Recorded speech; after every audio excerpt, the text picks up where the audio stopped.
Yeah, we still have a few bumps in the road today, but otherwise the winds that have been a problem have been decreasing. So that's great news, especially for the morning drive. But it is still going to be breezy near the canyon, so keep that in mind.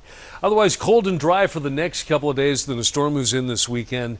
That'll bring a pretty good chance of some snow. Now this morning we still have some gusty canyon winds in lower Washington County. The wind advisory in effect until noon, but it'll likely be canceled before that as winds will be decreasing, even though they're not going to die down completely. Otherwise, we've got fair skies across much of the state.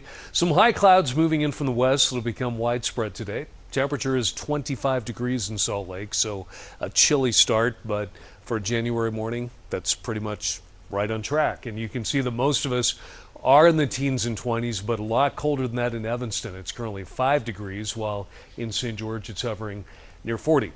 Now we've got a low weather system that'll be dropping in from the north, sliding south overnight. It's going to be a dry one. It's just going to maintain the cold air, and that will help enhance the northeasterly flow that could keep some of those canyon winds going in lower Washington County, even though they're not going to be up to advisory level.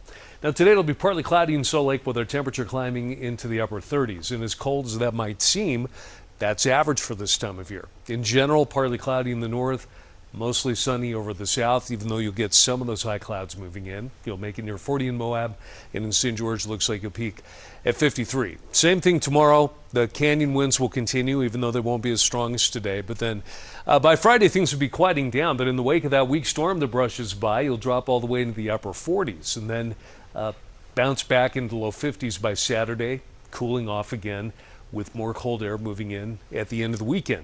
And in Salt Lake City, it's going to be pretty chilly the next couple mornings. We're going to be dropping near 20 degrees. We'll warm up a little bit on Friday, but that's ahead of that stronger storm that moves in on Saturday. Snow will become likely, not just in the mountains where several inches are possible, but we could get some accumulations all the way down to the valley floor.